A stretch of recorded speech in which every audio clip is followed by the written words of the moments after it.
Hello and welcome to what is the first lesson part of my channel. So today we are going to be doing the very first chapter of the textbook set up by Pearson Edexcel. And when I say we're doing the first chapter, we're not actually going to be covering the first chapter. Let me first show you this. So this is the book that I'm going to be using to follow through this course. I'd suggest if you're interested in doing the course, it's good to get a textbook, and this is a very good one to have. It's the higher tier GCSE maths student book.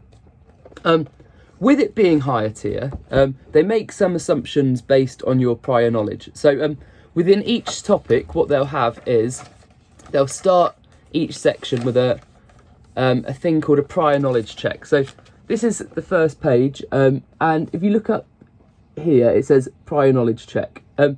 So today what I'm going to do in this video here is I'm going to go through, not that prior knowledge check, but I'm going to go through the topics that are mentioned within the prior knowledge check, just to check that you're happy with them and that you can follow them through.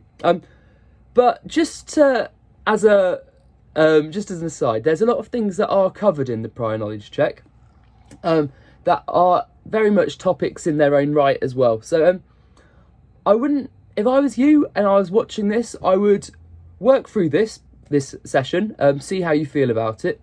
But if you don't understand some of the stuff completely, I wouldn't let yourself get bogged down with that. It is all obviously worth trying to practice and understand what's going on. But if you don't necessarily understand everything that's in this prior knowledge check, don't think to yourself, that's it, it's a disaster, I can't continue.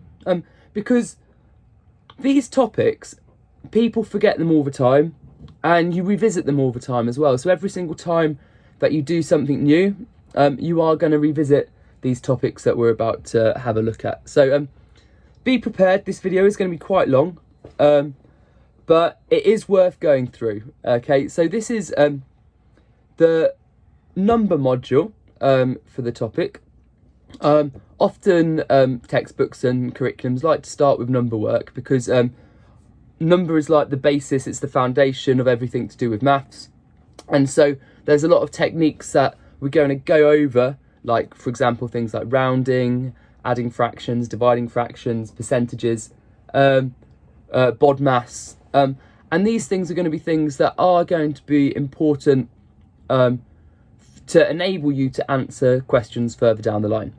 But again, if you find them difficult or too difficult, don't panic too much. Don't think that that's the end, because these things, although they are there in their own right, they're revisited through topics time and time again. So every single time you will be required to use these things, it's likely that we're going to cover that again. But this session is just going to go through this prior knowledge check for number skills to hopefully reassure you, or to just refresh your memory a little bit about different things that are going on. Okay, so I'm not going to stand here all day, so I'm going to turn my camera around onto my paper and I will, I'll continue there. Bye. Okay, so as I mentioned before, this is the Unit 1 prior knowledge check. Let me just move that up.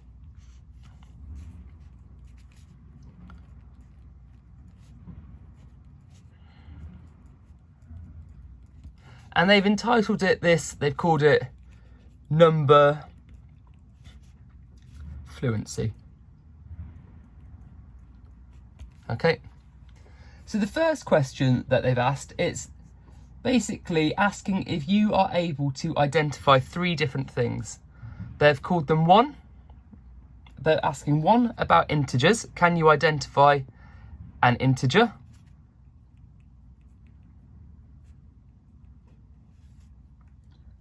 Can you identify two? Can you identify a terminating decimal?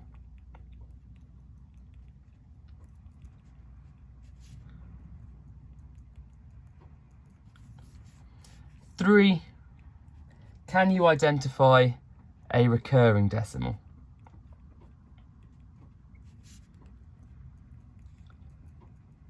Okay, so just to go through these, firstly, an integer, this is a whole number, okay?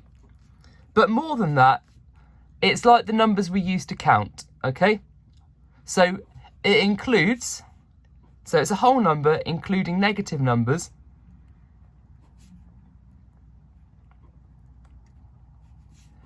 and 0.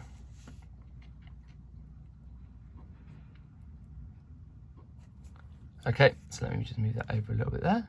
Okay, so an integer is a whole number including negative and 0. Okay, so if I so for an example of that, example of an integer could be 3, it could be 2, it could be minus 10, it could be 0, it could be 5. Okay, yeah, any of these things could be considered integers, okay? Right, a terminating decimal is a decimal with an end, okay? If you think about the Terminator or something, he went around ending things, I guess. If you get to a terminal, if something, oh, well, it's a bleak way to think of it, but if something's terminal, it means it's ending. So terminal, it means that there's an end to it. So if we look here, a terminating decimal is a decimal with an end, okay? A decimal that ends, okay? And so, for example of that, you could get something like 0.3, you could have 0.529, you could have 0.17, you could have 3.52416, okay? All of these things have ended. It doesn't matter how many decimals are after the decimal point. If it ends, it ends, okay? Right, and then next one, we've got here a recurring decimal. So a recurring decimal is a decimal that doesn't end, which is going to be difficult for me to write down because basically they have no end. So if I started here, well, actually, a recurring decimal is different. Okay, when I say there's a recurring decimal that has no end, a recurring decimal has no end but has a pattern, okay? So, for example, a recurring decimal would be a repetitive decimal, a repetitive decimal with no end. So, for example, I could have 0.555555555. Well, because it's recurring, it's got no end. So if I was going to continue this, it would go on forever. Because that isn't a possibility, really, in life, we couldn't. It's annoying for something to go on forever. What we end up doing is we actually would call this 0.5, and then I'll put a little dot here at the top, okay? And that dot means we're symbolising that the 5s go on forever. Okay, we can get a different type of recurring decimal that's 2 digits. So we could get 0.141414. Now this one, what we do is we put a dot over both the things that are recurring, okay? So this would be 0.14 recurring like this. I'm just going to slide us down a little bit. And then what I'm going to have here is I'm going to have a look at another type of recurring decimal, which is if I had 0.156156. Okay, here what I do is I put a dot at the start and the end of what recurs, okay? So this will tell me that it's 0.156 and all of that recurs, okay? So 0.156 and I put a dot at the start and a dot there, okay? Sometimes the recurring bit doesn't include the first number, so I might get something like 0.1666. So in this case, I would call that 0.16 recurring. So the dot would just go over the 6, okay? So this is a small amount of terminology there relating to the first question that they have on their prior knowledge check. If you do get the book, I'd urge you to have a go. But let me then have a look. Let's have a look at the second topic. So the first one, this is just terminology really for knowing about different mathematical words. It might be worthwhile if you're following this course to get a notebook and just write down the definitions of the maths language that we come across. So an integer, whole number, including negative and zero, often are counting numbers. So here's some examples of them. Next one, a terminating decimal. So a decimal that has an end. So here we have those here. Okay, I'm sure that you can create up them. And then at the end, we have these ones here, which are examples of recurring decimals. Okay, perfect. If you've got a decimal that doesn't terminate and isn't recurring, what we'd call that is we'd call that an irrational number. Okay, and I might just make a note of that. Okay, because it's bound to come up. Irrational number. Oh, I think I've spelt that wrong. Irrational number. Okay, so this is a decimal with no end.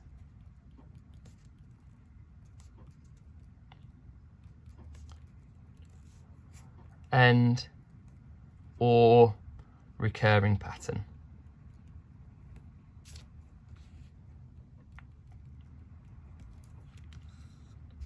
Okay, an irrational number is a decimal with no end or recurring pattern. And actually, contrary to that, all other numbers that aren't irrational are called rational. Okay, and these are numbers that can be written easily. So rational numbers are any number that aren't irrational. So we've got that there. Okay, the next thing I'm going to move on to is a little bit of rounding. Okay, so I'll turn that over. Okay, and so we've got here rounding. Okay, this will come up in a lot of questions, and sometimes you'll be asked to do it specifically. Sometimes you'll just be said to give your answer to a certain number of decimal places or significant figures. 1 second, that seems to have gone a bit blurry. Here we go. Right, so we're asked to put our questions to a certain number of decimal places or significant figures. Okay, so let's try that then. So I'll first cover decimal places. Okay. So decimal places are the places that come after the decimal. So for example, if I had 3.1, this number has 1 decimal place. And that's not because it's 1, it's because there's just 1 number after the decimal place. If I had, for example, 3.59, that would have 2 decimal places. Okay. If I had a number like this, 3.2467, okay, this one has 1, 2, 3, 4 decimal places. Okay, so with this, we can be asked to round to a specific number of decimal places. You could get a decimal that is longer than 1 decimal place and be told to round it to 1. You get asked to round it to 2, asked to round it to 3, 4, 5. It's unlikely you're ever going to be asked to round something to 5 decimal places. Usually, when they ask you to round something, it's usually to 1 or 2 because they want to do it to allow the number to be easier to be read. Because obviously, if you have to write down all these decimal places, that could be quite frustrating. So let me just have a look here then. Okay, and let's do some practice at rounding to 2 decimal places. Okay, so this is what they've asked for in the question. So round the following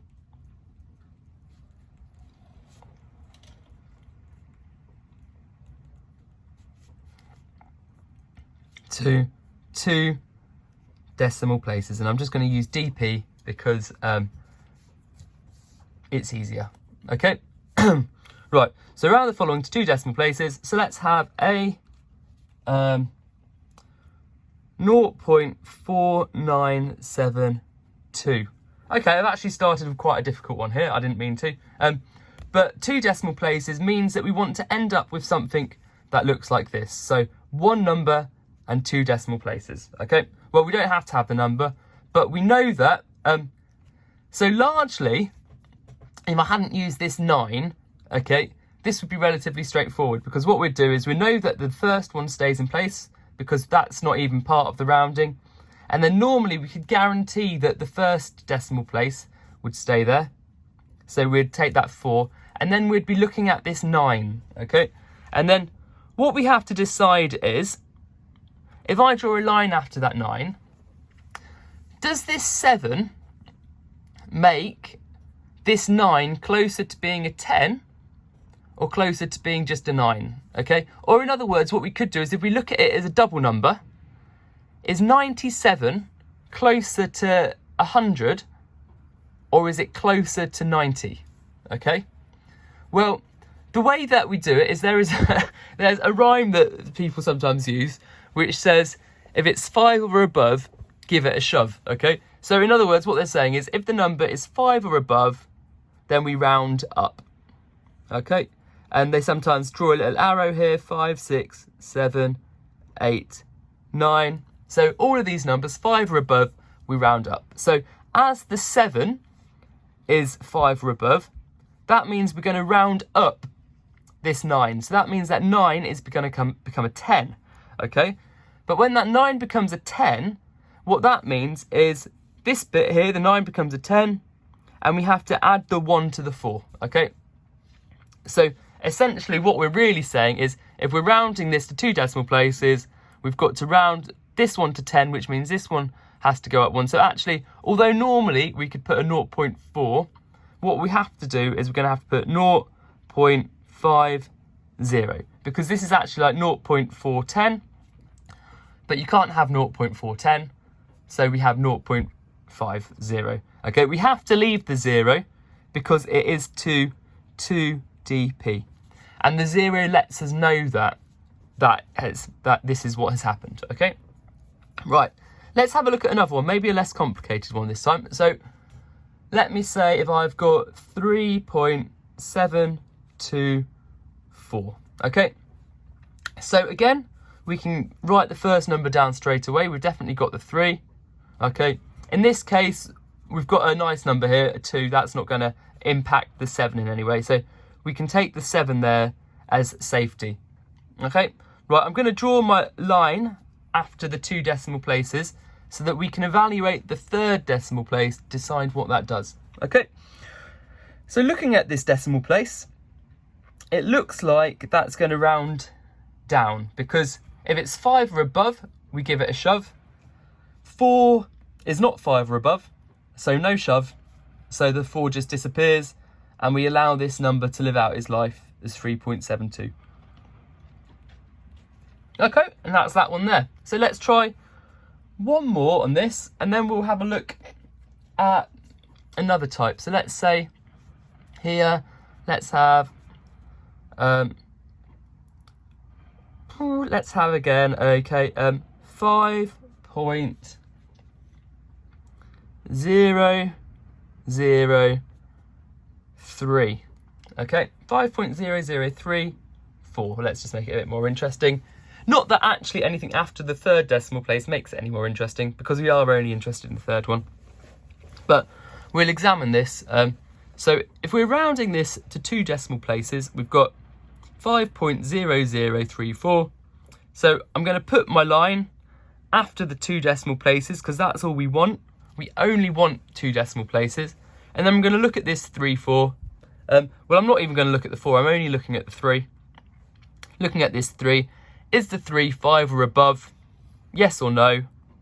No, it's not, so we just ignore it. So 5.00 would become 5.0022dp.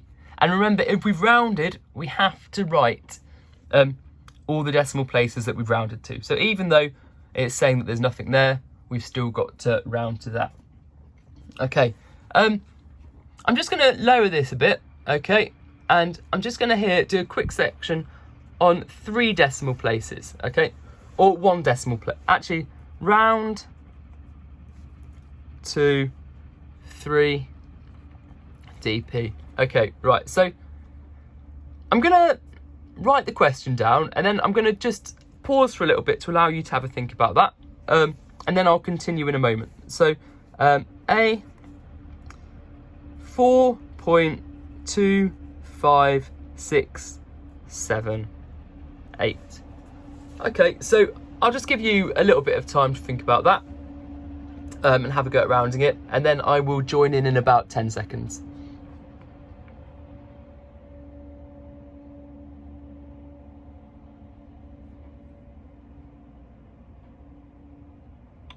Okay, right, so it's to 3 decimal places, so I'm going to go through this. 1, 2, 3. Okay, so we want to have 3 points after the decimal, so we need these. Okay, so now what I need to do is I just need to evaluate the 4th decimal place to see if we're going to round this up to be a 7 or if we're going to leave it as a 6. Okay, and if I look at the numbers as a pair, I can clearly see that 67 is closer to 70 than it is to 60. But also I can use our rule, which says 5 or above, give it a shove. So the 7 is 5 or above, so I give it a shove, and what we end up with is we're going to get 4.25723dp. Okay. Next on this, what we've got, let's have another one, B, and let's do another one that ends in a 9 actually. So 3.0, I was going to say 49, but that's exactly what I did before. So let's go 5, 9, not that that's much different, 5, 9, 5, 2. Okay, so have a think about this one. I'll give you 10 seconds. Okay.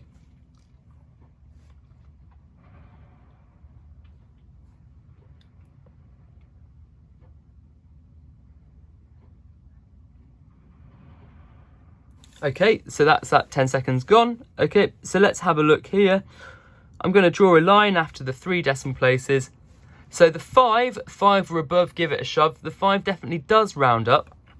Okay, so this 9 does become a 10, which means that this becomes a 0 and this becomes a 6, because with the 10, we're just adding 10.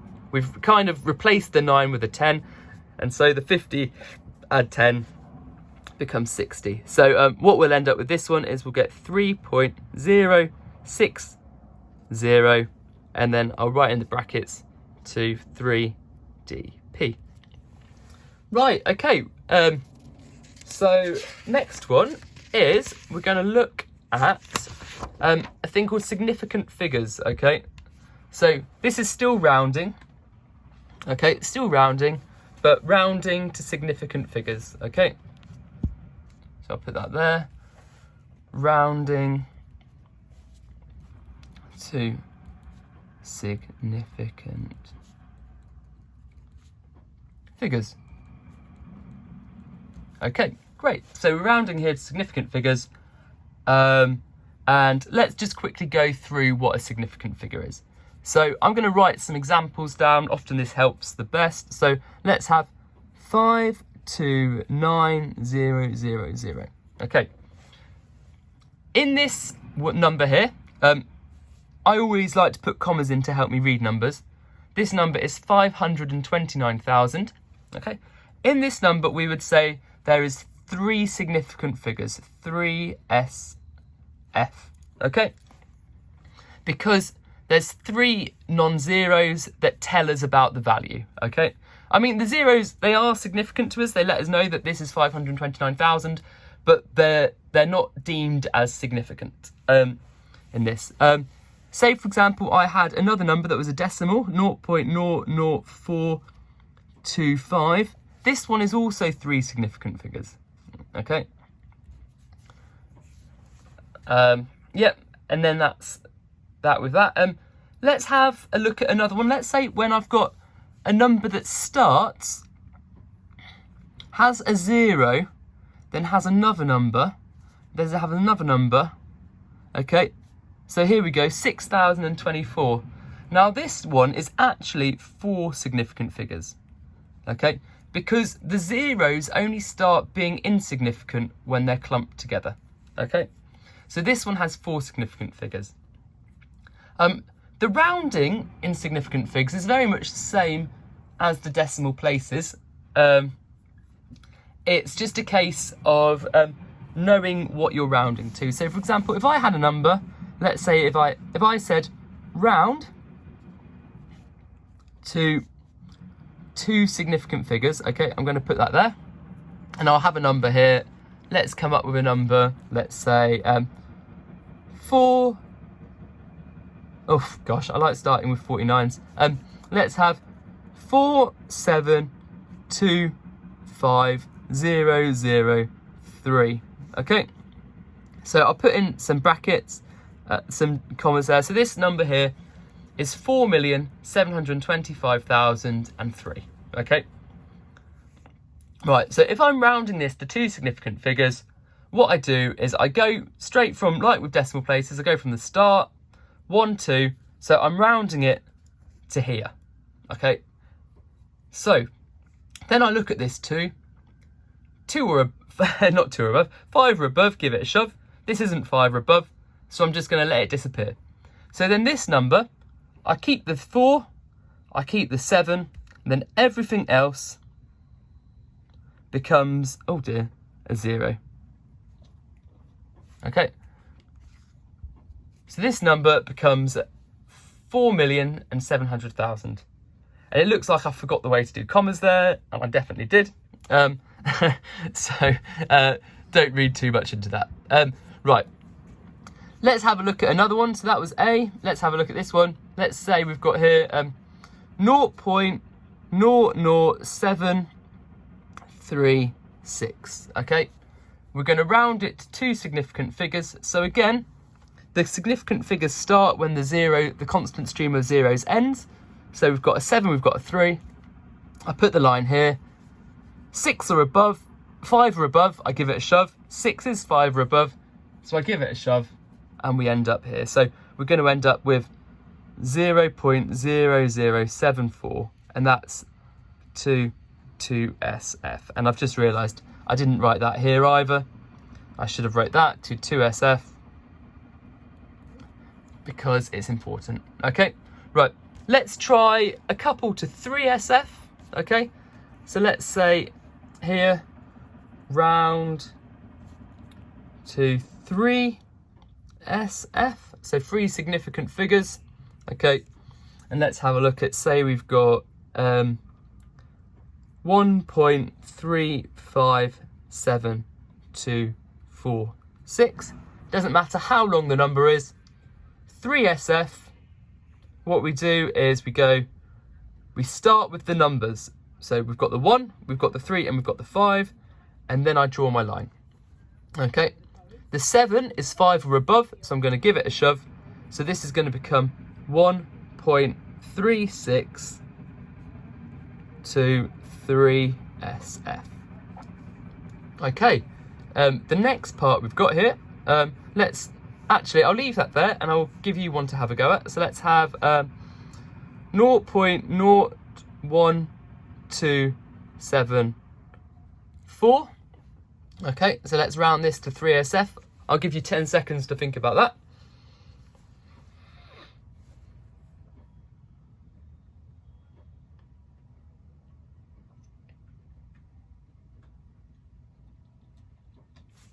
Okay, so with this, what we've got 0.01274. So I'm going to draw my line after the third one. Okay, 0.1274. The 4 is less than 5, so we can just let it disappear. So that'll be 0.0127.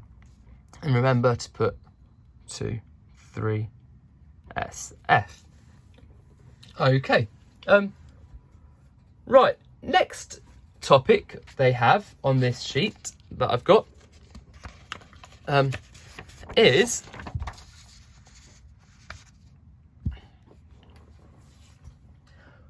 multiplying by and dividing by decimals, okay? So, I'll put the title there, multiplying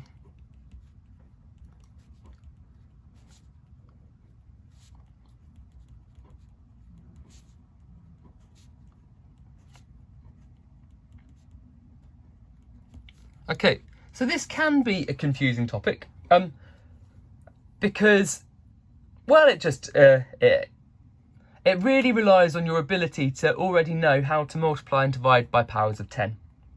Okay, so the first question they've got something similar to this. They've got something like 7 times 0.4. Okay. So if we look at this, we've got 7 times 0.4, okay? And in a way, what we need to know is that 0.4 is actually 4 divided by 10, okay? So I'm going to write this over here. So 0.4 equals 4 divided by 10. Now, a lot of people have different ways of teaching this. The way that I like to understand this, that helps me, is to use equivalent fractions, which I understand is another topic in its own right as well. But I think once you can think about this through equivalent fractions, it kind of makes life a little bit easier. So a fraction is basically just another way of writing a divide. So here, if we're saying 0.4 equals 4 divided by 10, what we're saying is 0.4 equals 4 over 10. Now, the way I like to get to this fraction is I like to remember that every single number is a fraction over 1. So 0.4 exists over 1, okay? Now, the way equivalent fractions work is if you multiply the top and the bottom of a fraction by the same thing, they remain equal. So here, if I've got this, 0.4 divided by 1 is the same as 4 divided by 10. It would also be the same as 40 divided by 100.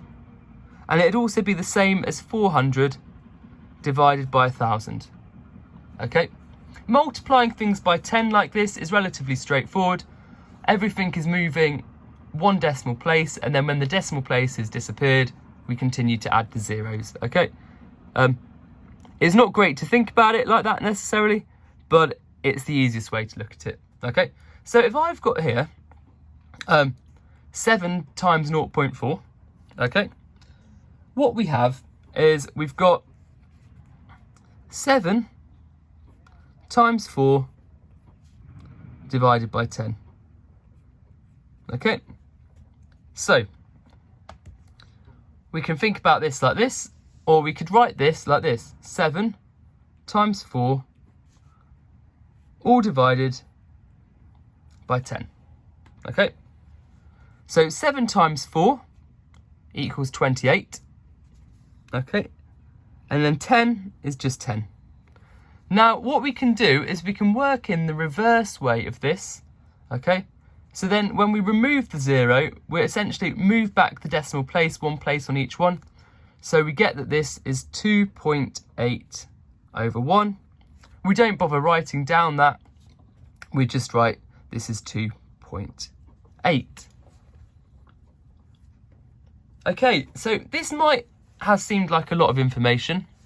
So I'm just going to quickly recap through what's happened. So we got given a question, 7 times 0.4.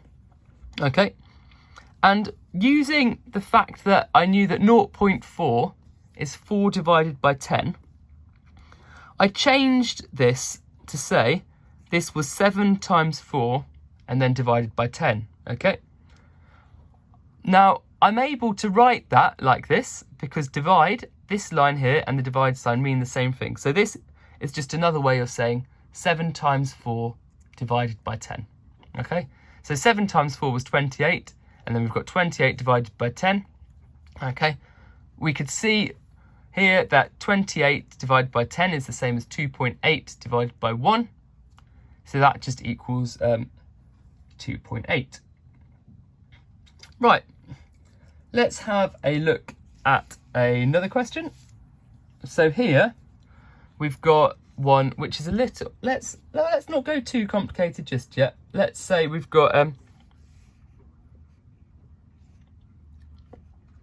let's say we've got 34 times 0.02. Okay, so again, I'm going to say that 0.02 over 1 exists. Okay, so that's what this currently is. And then I'm going to say that this is going to be 0.2 over 10. Okay, and then I can see that this is going to be 0.2. Oh, no, 1 second, sorry, I've gone wrong. It's not going to be 0.2, it's going to be 2 over 100. Okay, right, so what we've got here is this is 34 times 2 divided by 100.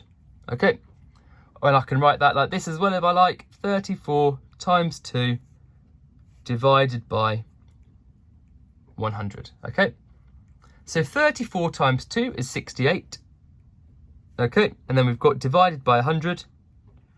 So that would equal 6.8 over 10. And then that would equal 0.68 over 1. And so the answer would equal 0.68. Okay. Right, so I'm going to leave that there. And I'm going to write a question for you guys to have a go at. Okay, I'll leave some time for you to do it. So let's have 11 times by 0.03. Okay, so 11 times by 0.03.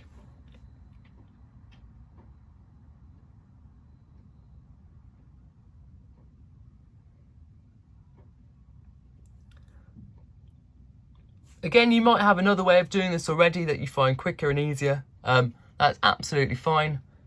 I'm just doing this one this way because this is how I know how to do it. Okay, so I'm just going to write some bits down. So I'm going to write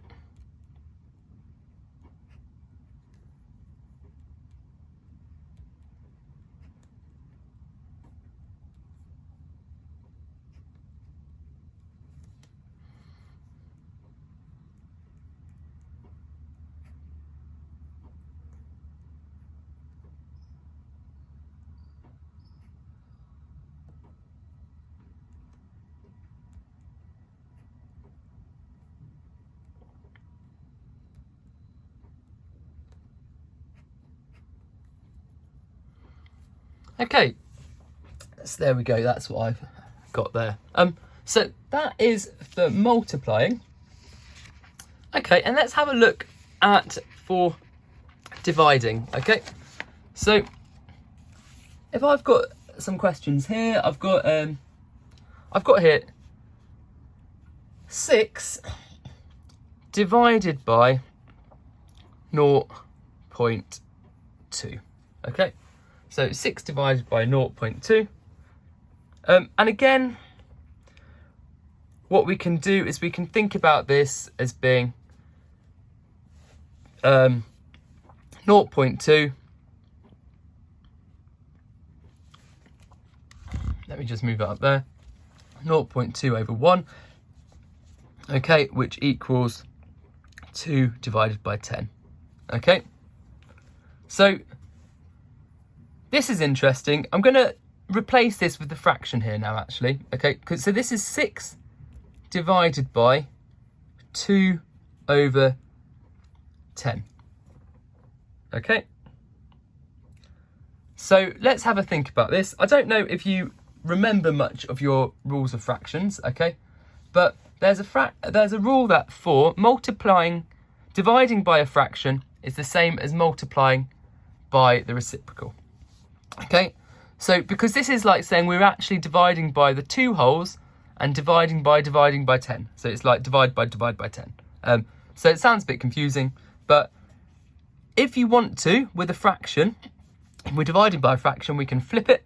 And so we're multiplying by the reciprocal, which is the word, I'll write that down, reciprocal, okay? And that's the name that you give a fraction if you turn it upside down. So we're essentially doing here 6 times 10 over 2, okay? So, and we can rewrite this as 6 times 10 divided by 2, okay? Essentially, the reason why we can rewrite this like this is because 6 is a fraction over 1, and when you multiply fractions, you do top times top and bottom times bottom, okay? So what we get here, we get 6 times 10 equals 60, and then all divided by 2, so that would equal 30. Okay, so if we're looking at 6 divided by 0.2, that equals to 30. Again, I recognise there's actually quite a lot of information there if you weren't already familiar with this. So let's have a quick look through that again. So 6 divided by 0.2. Okay, we changed the 0.2 into a fraction to know that it was 2 divided by 10. Okay, then what we've got here is we did the 6 divided by the 2 over 10, and then we changed that here to 6 over 1 times 10 over 2. We didn't have to put the 6 over 1 there, we could have left that. In fact, I will just write 6 times 10 over 2 here, okay, because I don't want to miss that. Let me just put some lines here to make that a little bit. So we've got step 1, step 2, step 3, step 4, and then step 5, which gave us our answer, okay?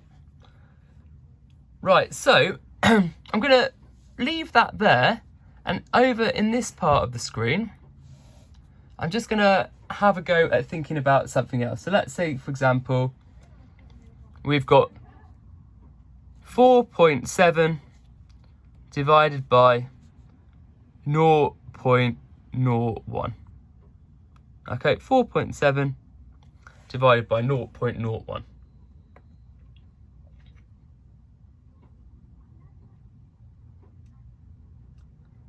Okay, so whilst we think about that, I'm just going to first of all convert 0.01 into the fraction. So 0.01 over 1 equals 0.1 over 10 equals 1 over 100. Okay, let me move over slightly so that can be visible. So what we've got is we've got 4.7 times 1 over 100. Okay. Oh, no, sorry. Divide by 1 over 100. Okay, in this case, I'm not going to bother turning this into a whole number, but I could do. Actually, why not? So why don't we let's look at the 4.7 as well. If we look at 4.7, we've got 4.7 over 1 equals 47 over 10. Okay. So now what we're going to get is we're going to get over here, we'll get 47 over 10 divided by 1 over 100. And if we remember with the reciprocal rule, okay, dividing by a fraction is the same as multiplying by its reciprocal. Okay, and that means the fraction turned upside down. So we've got 47 over 10 times by 100 over 1. Okay, and we can multiply these across. So if we're multiplying a whole number by 100, what we're going to do is we're just going to add the zeros. So 47 becomes basically 4700. So 4700. And this at the bottom becomes 10. And then if we remember with the cancelling down of fractions, we can go here and we can divide both of these top and bottom by 10. So this becomes 470 over 1. So the answer to this question here would equal 470. Okay. So these questions aren't necessarily quick, but they are, yeah, I don't think they're that straightforward either. But I wouldn't worry too much about this right now if you don't have to. It doesn't come up all the time, and you will get the hang of it as you go through with topics. Okay, so the next thing on the prior checklist, okay, I recognise that this is becoming a very long video. The next thing on the prior checklist is a thing called using these signs here, the greater than or equal to signs. Okay, so the way that I've always been taught it has been that the crocodile goes after the larger food. Okay, so if we think about this, this is the crocodile's mouth. Okay, imagine its eyes there, it's got some teeth. Okay, and so the crocodile goes after the big food. So if there's a 6 here and a 2 there, that would be how the crocodile looks. If I had a 3 and a 1, the crocodile would face this way. Okay, if I had a 5 and a 9, the crocodile would face this way. Okay, sometimes they put this line in, but that they put, sometimes you'll see a second line, but that wouldn't make sense in this case because we know that 1 is categorically greater than, we know that 3 is greater than 1. So this line here means greater to or equal than. And that's usually when we're talking about numbers that can vary in what they are. Right. With negatives, they use them as well. So -2, -7. So the interesting thing with a negative is the larger number is the number that's closer to 0. Okay. So here, in this case, this is the large number here. So let me put some numbers down and let me allow you to have a think about how you'd place the symbols. So let's have question 1, 3 and 7. Question 2, -2, -3. Question 3, 0.125, 0.001. Question 4, 10, 12. Okay. Question 5, let's have another negative, -10, -3. Okay. Right, I'll give you some time to do that.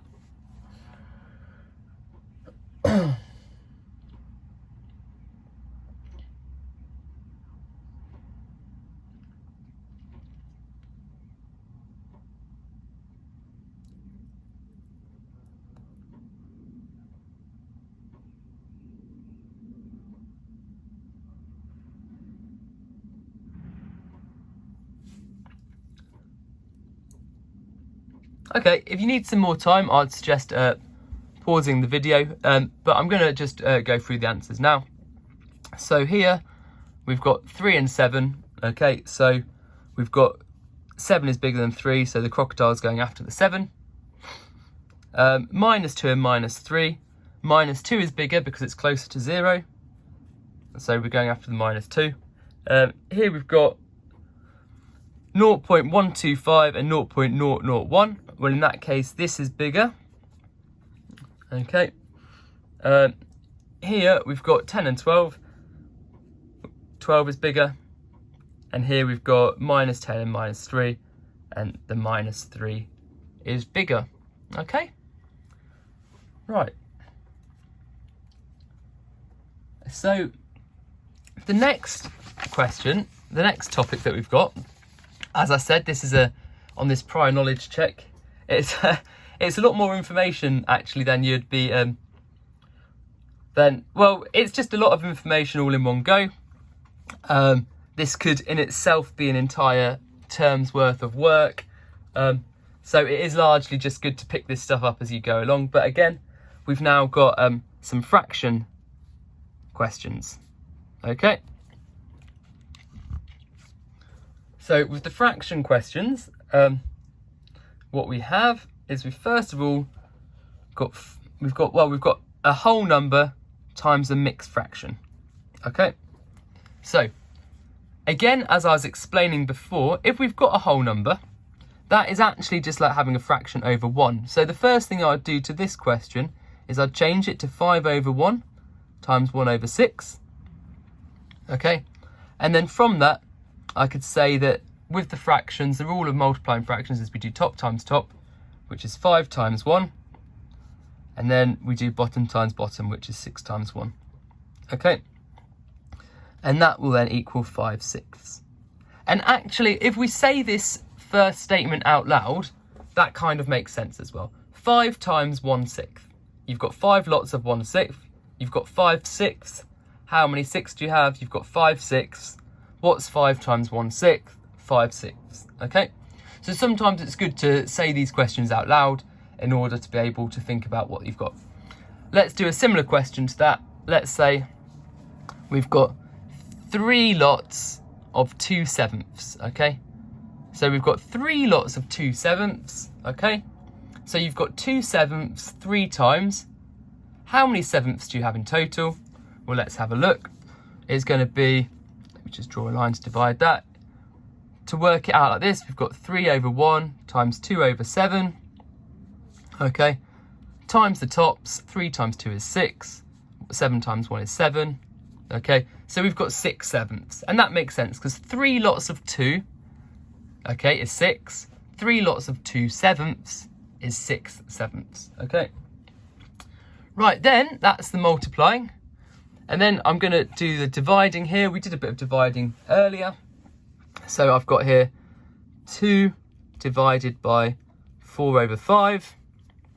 Okay, now remember, dividing by a fraction is the same as multiplying by its reciprocal. So I'm gonna turn 2 into 2 over 1. So 2 over 1 times 5 over 4, and then we multiply across. So we'd have 10 over 4, and we can actually simplify this by halving both the top and the bottom. So this becomes 5 over 2, and then if you wanted to, we could write this as a mixed number. And again, this is a lot of stuff if you're just looking at it for the first time. But this would be 2.5. Because essentially we've got 5 halves here. So, and for every 2 halves, you get a whole. Okay, so if we think about that, if we've got a half, a half, a half, a half, and a half, okay, because we've got 5 halves, that's what we've got. Every 2 halves makes a whole, so we have 2.5. Okay, so let's do another question similar to that. Let's say we've got 3 divided by 2, I don't know, let's say 2/11. Okay, so 3 divided by 2/11. So have a think about that. You can pause it.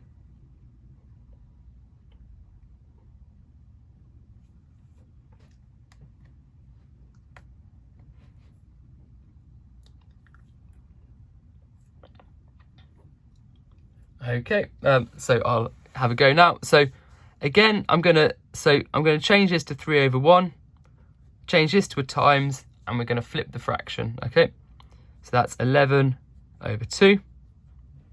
Okay, so here what we get is we've got 3 times 11 is 33, and then we've got a 2 on the bottom. Gosh, so this time we've got 33 halves. Okay, so I'm not gonna write them all down, but what I'm going to do is I'm going to count up in 2s, okay, to see how many halves we've got. So we've got 2, 4, 6, 8, 10, 12, 14, 16,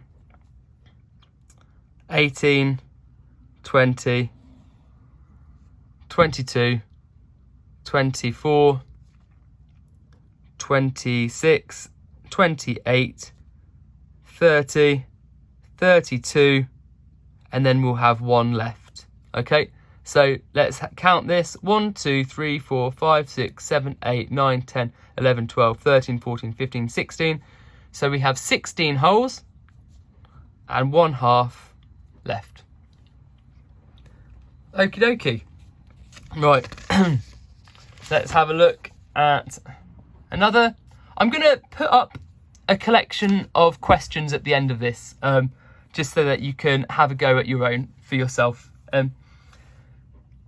And yeah, because this is a lot of stuff to have a go at. But again, as I said, don't worry about it all at this stage, and don't let this put you off following the GCSE course. Okay. So next, what we've got some more fraction stuff. We've got here 5/7 divided by 3/14. Okay, so 5/7 divided by 3/14. So again, we can remember the rule where we flip the fraction. Okay, so we've got 5/7 times by 14/3. Okay. Right, I'm actually going to do something here before we answer this. So here, I'm going to rewrite this all over one fraction as 5 times 14/7 times 3. And what I'm going to do again now is I'm going to replace the 14 with a 2 times 7. Okay, so I'm going to say this equals 5 times 2 times 7/7 times 3. And I'm just going to pause and allow you to think about what I've done there. Okay, and try to make sense about why have I replaced the 14 with the 2 times 7? Okay. Are you happy that that's allowed? 2 times 7 equals 14. So does it make any difference if I write 14 or 2 times 7? Okay. The fact is that it doesn't. Okay. But the reason I've done it is because we can see that here now on the top we've got a times 7, and on the bottom we've got a divide 7. Okay. So what I could say now is that this both equals 10 times 7 over 3 times 7. Okay. And the reason I've done this is because if both the top and the bottom are being timesed by 7, okay, the net effect of that is 0, because this is saying times 7 divide 7. I mean, the net effect of it is like times 1. But I mean, it's got no effect. So we've got times 7 divide 7. So what we end up with here is we can cancel these out, okay? And you might have seen cancelling out before, okay? I don't know if you have. And so this equals 10/3, okay? Then if I look at how many thirds we've got there, so we've got 10 thirds, so 1/3, 1/3, 1/3, 1/3, 1/3, 1/3, 1/3, 1/3, 1/3, 1/3. Every 3 thirds makes a whole. Okay, so then we have 1/3 left. Okay, so we've got 3 and 1/3. So if I wanted to write this as a mixed number, I'd put, I put a 1 there. I was thinking about the 1. 3 and 1/3. Okay. Right. Next, we've also got. I'm gonna finish with this video, and I've just got 2 more things for this video. We're gonna do adding fractions and subtracting fractions. Okay. And then I'm gonna pause that there, and I think we'll have a prior check 2 as well, because that's been a lot for one session. So here, let's have a look at adding fractions. So we've got here, let's have 4/5 add 1/3. Now, I don't know if you can remember about adding fractions, but in order to add fractions, we need to have the same denominator. Okay, so in fractions we call this the numerator, we call this the denominator, numerator, denominator. Okay, and what we're going to do is we need to be able to add these together, but we need to get the same denominator first. So if I look at my equivalent, there's a trick to this, but I'm just going to explain it first. 4/5 is the same as 8/10, okay? If you had, okay, and this is also the same as 12/15. Okay, so here we go. 4/5 is the same as 8/10 is the same as 12/15, because essentially all of these different numbers would be put into thirds in the same way. So for example, if we had 15 things, okay, in fact, if I had 15 things and I was putting them into 3 groups, no, 1 second. If I had 15 things and I was putting them into 5 groups, I'd get 1, 2, 3, 4, 5, 6, 7, 8, 9, 10, 11, 12, 13, 14, 15. So what you can see is if you consider 4 of these 5 groups, 4 of these 5 groups give you 12. Okay? So this is important to know. Then what we can do, we can look at the 1/3. So 1/3 is the same as 2/6, is the same as 3/9, it's the same as 4/12, and it's the same as 5/15. And actually, in a way, we can see that, because if we look at these in this direction, that wasn't very helpful. If we look at these in this direction, we can see that these 15 things, if we split it this way, we could say that we've got 5, 1/3, so one column is 5/15. Yeah, as I don't know if this is easy enough to follow for this, but essentially we can see that 4/5 is 12/15, and 1/3 is 5/15. Okay, so this question that we've got, in order to answer it, we need to answer the question instead 12/15 add 5/15. Okay, and if we've got 12/15 add 5/15, essentially what we have is 17/15. Okay, 17/15. Now, I wouldn't necessarily always encourage tricks, as I said before, but there is a trick that you can do here. We can do the 5 times the 3, which gives us the common denominator of 15. Okay, and then here, if we times the 5 by 3 for there, we've got to times the 4 by 3. So basically we're timesing by 3, timesing by 3. So this becomes 12/15. And here we times this by 5, so we have to times this by 5. So we've got the 5/15. Okay, and that's 17/15. Okay, if I do another quick example here of that, let's say I've got 3/7 plus 2/5. Okay, right, so in this case, I'm going to times this side top and bottom by 5. I'm going to times this side top and bottom by 7.